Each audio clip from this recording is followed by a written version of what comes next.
अचानक से उसे लगा कि मानो बाहर से दरवाजा बंद हो, तो उसने खुद से कहा, शायद ये दरवाजा अटक गया है। ये सोचते हुए आस्था ने दोबारा से दरवाजा खोलने की कोशिश की तो दरवाजा चर की आवाज करते ही खुल गया।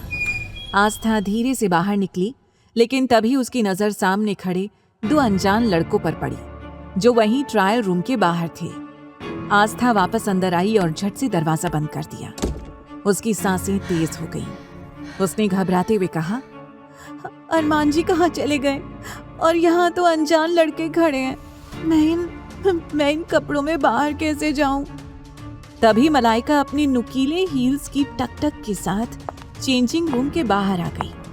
उसके चेहरे पर सुकून था, लेकिन आंखों में वही जहर भरी चमक नजर आ रही थी। वो धीरे से पास खड़ी सेल्स गर्ल के पास झुककर फुसफुसाई, याद है ना मैंने क्या कहा था? बस 20 मिनट के लिए अपना काम कर दो। जब अंदर ऑक्सीजन नहीं जाएगी तो वो खुद दरवाजा पीटने लगेगी। सेल्स गर्ल ने डरते हुए कहा, लेकिन मैम अगर पकड़ी गई तो? मलाइका धीरे से मुस्कुराते हुए बोली, चिंता मत करो, मैंने सब देख लिया है। यहाँ कोई नहीं है, किसी को कुछ पता नहीं चलेगा। 20 मिनट के बाद बस ताला हटा देना। सेल्स गर्ल ने हामी में अपना सिर हिलाया और धीरे से चेंजिंग रूम का दरवाजा बाहर से क्लिक करके बंद कर दिया। मलाइका वहां से कुछ कदम पीछे हटकर खड़ी हो गई और सेल्स गर्ल ने अपनी चारों तरफ देखते हुए चेंजिंग रूम के बाहर ताला लगा दिया। ये नजारा देखकर मलाइका के होंठों पर ठंडी मुस्कुराहट फैल गई।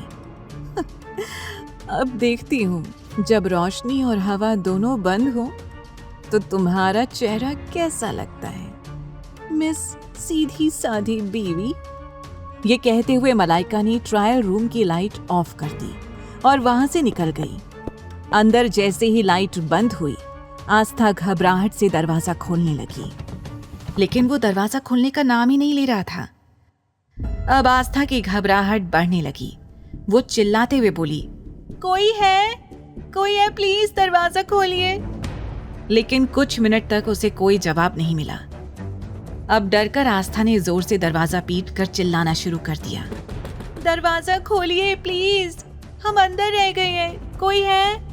दरवाजा खोलिए प्लीज। आस्था अंदर थी और बाहर थोड़ी सी ही दूरी पर एक सेल्स गर्ल के साथ खड़ी हुई मलाइका मुस्कुरा रही थी, क्योंकि उसी ने सेल्स गर्ल को आस्था की चेंजिंग रूम के बाहर का दरवाजा बंद करने को कहा था। मलाइका हंसते हुए बोली, अब देखती हूँ लड़की, अंदर जब ऑक्सीजन लेवल कम होगा तो तुम सांस कैसे लोगी? सेल्स गर्ल को ये काम करने की अच्छी खासी कीमत मिल गई थी, इसीलिए वो बहुत खुश भी थी। जब से आस्था अरमान के साथ मॉल में आई थी, तभी से वो मलाइका की आंखों में खटक रही थी। फिर अरमान का अपनी पसंद के कपड़े उठाकर आस्था को देना, ये देख उसे काफी गुस्सा आ गया था। जल्दी ही उसने एक सेल्स गर्ल को अपने प्लान में शामिल करके आस्था को टारगेट किया था। अपने प्लान को अंजाम देने के बाद मलाइका ने नफरत से कहा, तुम पर सिर्फ मेरा हक है अरमान सिंघानिया, और आज ये बात इस लड़की को भी समझ आ जाएगी।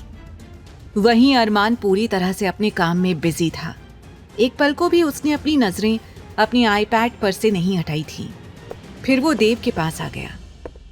देव अपने सामने बॉस को देखकर हैरान हो गया और जल्दी से उठकर खड़ा हो गया, क्योंकि उस वक्त देव भी अरमान का दिया हुआ काम ही कर रहा था।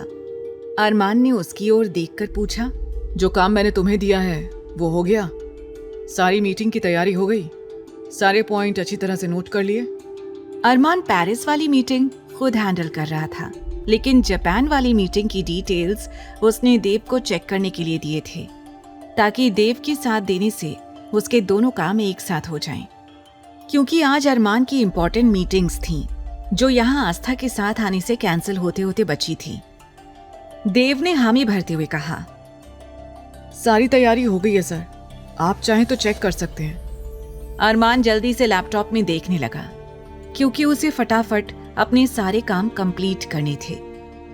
उसे आस्था का ख्याल ही नहीं रहा कि उसने आस्था को चेंजिंग रूम में चेंज करने के लिए भेजा था। वहीं दूसरी ओर चारों दोस्त अपनी शॉपिंग 1 से 1.5 घंटे के बाद पूरी कंप्लीट करके अपने हाथों में शॉपिंग बैग्स लेकर मुस्कुराते हुए अरमान के पास आने लगे। लेकिन सामने का नजारा देखकर आहान और सुमित के होश उड़ गए। आहान ने कहा, ये क्या है? आगे की कहानी जानने के लिए देखें अगला एपिसोड सिर्फ पॉकेट एफएम के YouTube चैनल पर। और तेरे इश्क में के सारे एपिसोड्स को सुनने के लिए डिस्क्रिप्शन में दी लिंक से डाउनलोड करें पॉकेट एफएम ऐप।